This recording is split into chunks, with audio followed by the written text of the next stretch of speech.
Part 8. Conversion of the Fallen and the Criminals. 1. Conversion of a Vagabond. 2. Conversion of Angulimala, the robber. 3. Conversion of other criminals. 4. Risk of conversion.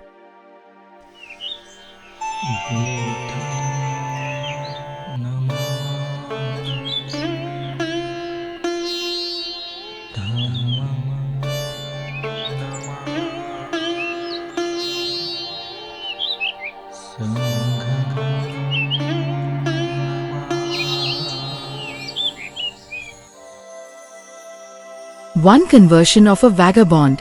1. There was in olden times a certain disorderly person living in Rajagraha, who neither reverenced his parents nor paid respect to his superiors, but always had resort to sacrifice and worship of the sun and moon and fire when he went wrong, hoping thereby to get merit and feel happy in himself.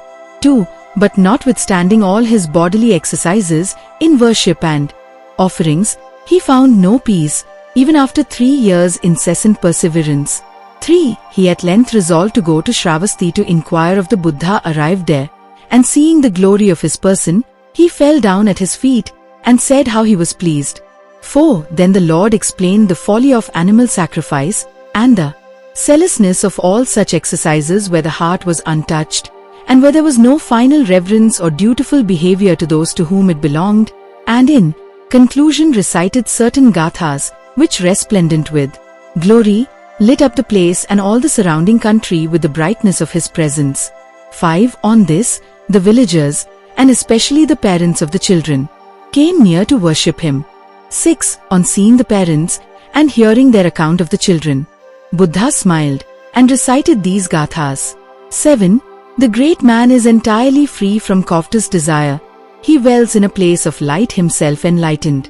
Although perchance he meets with sorrow, he rejoices. Without consternation, he exhibits his wisdom. 8. The wise man, Bhadra, concerns himself with no worldly business. He desires neither wealth, children, or possessions, land, always carefully observing the precepts and walking in the way of supreme wisdom. He bankers not after strange doctrine, or wealth or honor. 9. The wise man, knowing the character of instability, as a tree in the midst of sand, uses every effort to change his friend whose mind is unfixed, and to bring him back from impurity to virtue, purity.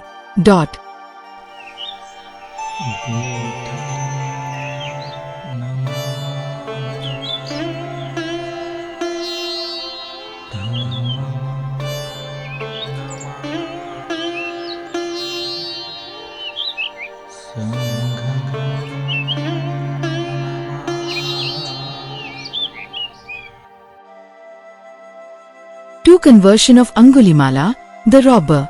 1. There was, in the realm of Pasendi, king of Kosala, a robber, named Angulimala, a ruffian whose hands were red with blood, who was always killing and wounding, and showed no mercy to any living creature. Because of him, what had been villages were villages no more, what had been townships were townships no more, and what had been countryside was countryside no more. 2. From every human being whom he slew, he took a finger to make for himself a necklace, and so got his name of Necklace of Fingers. 3. Once when the Lord was staying in Shravasti in Jeta's grove, he had heard of the ravages committed by the robber Angulimala. The blessed Lord decided to convert him into a righteous man. So one day after taking his meal and after putting away his bedding and then, with robes and ball, set out on his journey to find the robber Angulimala.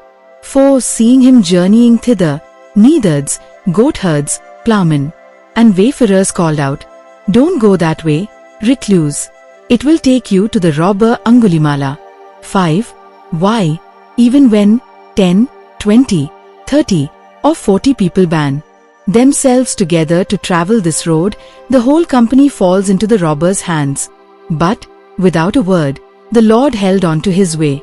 6. A second time, and yet a third time those near there and the rest repeated their warning, but still, without a word, the Lord went his way.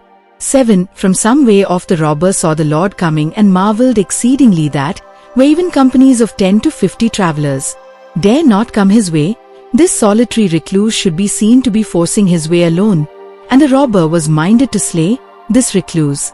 So, armed with sword and buckler and with his bow and quiver, the robber followed up the Lord's trail. 8. The Lord, while he himself was proceeding at his wonted pace, the robber, for all his efforts, could not catch him up. 9. Thought the robber, this is a wonderful and marvelous thing. Heretofore, I could always overtake an elephant, or horse, or carriage, or deer, when going full speed, and yet here am I unable, despite all my efforts, to overtake this recluse while he proceeds at his wonted pace. So he stopped and shouted to the Lord to stop. 10. When the two met, the Lord said, I have stopped, Angulimala, for your sake. Will you stop following your career of an evildoer? I have been pursuing you in order to win you over, to cover you to the path of righteousness. The good in you is not yet dead. If you will only give it a chance, it will transform you. 11. Angulimala felt overcome by the words of the Blessed One, saying, At last this sage has tracked me down. 12. And now that thy hallowed words ask me to renounce evil deeds forever, I am prepared to give myself a trial, replied Angulimala. 13. Angulimala threw into a deep abyss the string of his victim's fingers which he wore round his neck and fell at the master's feet and craved admission to the brotherhood. 14. The Lord, the guide of gods and men, said, Almsmen, follow me. And almsmen since that summons Angulimala did become. 15. With Angulimala as his almsman in attendance, the Lord now proceeded on his way to the pleasance in Shravasti. At this very time the portals of King Pasendi's inner palace were beset by a huge crowd loudly shouting that in the realm he had conquered there was a robber named Angulimala, a ruffian who was committing ravages and was killing and wounding innocent people and who took pride in wearing a necklace made of fingers of victims whom he slew. Suppress him, sire, they cried. Pasendi promised to run him down to earth, but he failed. 16. One morning King Pasendi went to the pleasance to see the Lord. The blessed Lord inquired, What is the matter, sire? Is there trouble with Senia Bimbisara of Magad, or with Lichavis of Vesli, or with any other hostile power? 17. No trouble at all of that sort, sir. In my realms there is a robber named Angulimala who is infesting my territories and harassing my subjects. I want to suppress him, but I have failed. 18. If now, sire, you were to see Angulimala with his hair and beard off, in the yellow robes, as a pilgrim who kills not, steals not, lies not, eats but one meal a day, and leads the higher life in virtue and goodness, what would you do to him? 19. Sir, I would salute him, or rise to meet him, or would invite him to be seated, or invite him to accept robes and other requisites, or I would extend to him the defense, protection and safeguards which are his due. But how could the shadow of such virtue ever extend to one so wicked and depraved? 20. At that moment the Reverend Angulimala was seated quite close to the Lord, who stretching forth his right arm, said, This, sire, is Angulimala. 21. At this the king in his alarm became dumbfounded, with every hair of his body standing erect. Seeing this, the Lord said, Fear not, sire, fear not. There is no cause for fear here. 22. So the king's fears and alarm abated, and across to the Reverend Angulimala he went, saying, Is your reverence indeed Angulimala? Yes, sire. 23. What, sire, was your father's family, and your mother's? Oh, my father was a Gagga, sire, and my mother a Mantani. 24. Be of good cheer, Gagga Mantani Putta. I will take care to supply you with all requisites. 25. Now at the time the Reverend Angulimala, having pledged to be resident in the wilds, subsisting on alms, and wearing clothes from the dust heap not exceeding 3 in number, he declined the king's offer on the ground that he had already got his full 3 robes. 26. Then the king went across to the Lord and after salutations seated himself to the one side, saying, "It is wonderful, sir, it is marvelous, what a tamer of the untamed. The Lord is, how he quells the unquelled, and how he calms the uncalmed. Here is one whom I could not subdue with cudgel and sword, but without either cudgel or sword the Lord has subdued him. And now, sir, I must be going, for I have much to do and attend to." 27. When your majesty pleases. Then, rising from his seat, the king saluted the Lord with deep reverence and withdrew. 28. One day when, duly robed and ball in hand, Angulimala had gone into Shravasti for alms, he was hit by a clod flung by one man, by a club flung by a second and by a potsherd flung by a third, so that it was, with a broken head streaming with blood, with his ball smashed, and with his cloak in tatters, that he resented himself before the Lord. Seeing him drawing near, the Lord said to Angulimala, "Endure it all, endure it all." 29. Thus did Angulimala the robber become a righteous man by accepting the teachings of the Buddha. 30. Expressing the joy of the bliss of deliverance he said, "Who shows zeal, where zeal was none, who with virtue cloaks his past, who in youth to Buddha cleaves, he, like the moon, floods earth with light." 31. Let my foes hear this gospel, embrace this creed and follow wisdom's sons who cleave to it. Let my foes hear in season love's message which is meek forbearance and conform their lives to it. 32. As finger necklace, I, bandit, lived and whirled downstream, till he brought me to land. As tinger necklace, I was steeped in blood, saved now am I.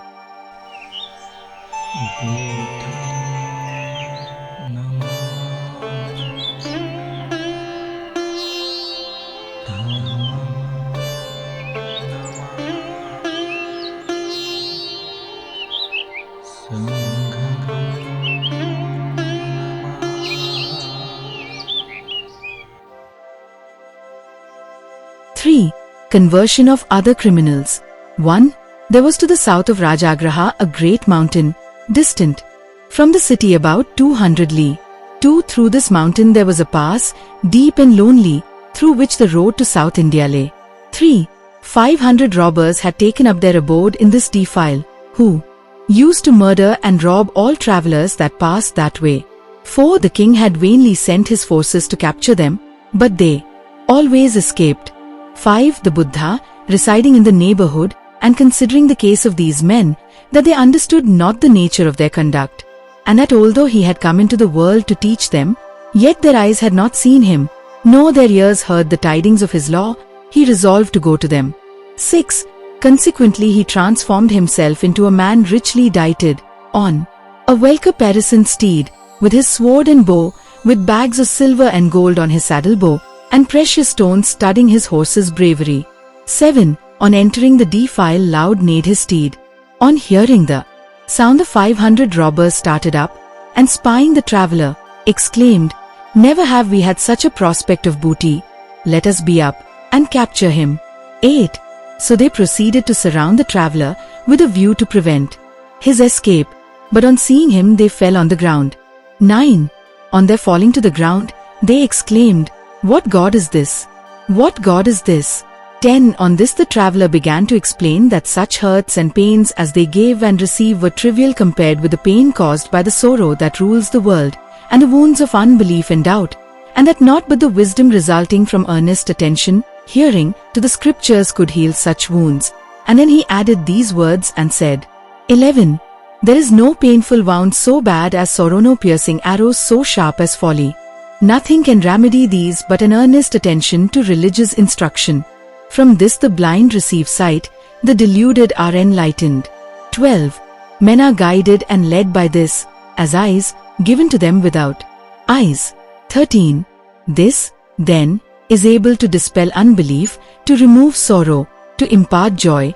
The highest wisdom is the lot of those who hear. 14.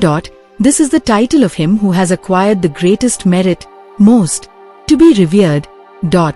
15. On hearing this, the robbers repented of their evil lives, and the arrows of themselves left their bodies, and their wounds were healed. 16. They then became disciples and obtained rest and peace.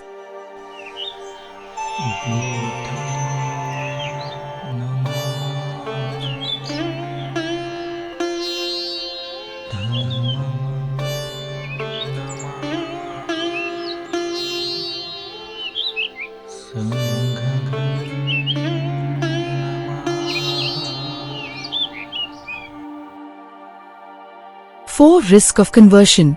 1. In olden times, Buddha was residing in a country about 500 li from Rajagraha, full of mountains.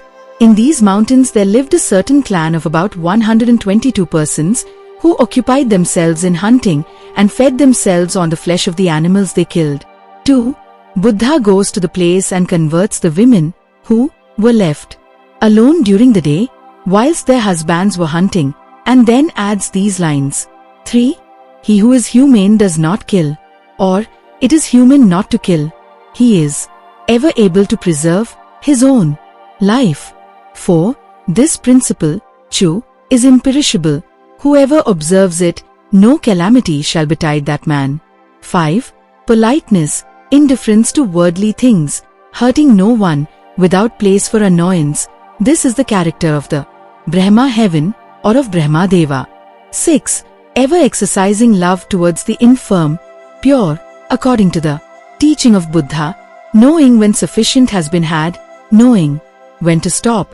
This is to escape the recurrence of birth and death.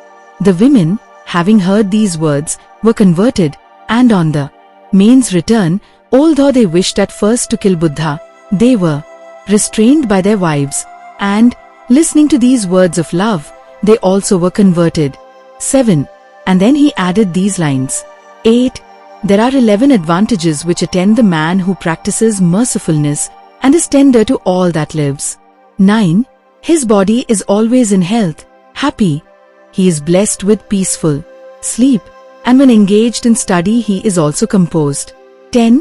He has no evil dreams. He is protected by heaven, devas, and loved by man. He is unmolested by poisonous things, and escapes the violence of war. He is unharmed by fire or water. 11.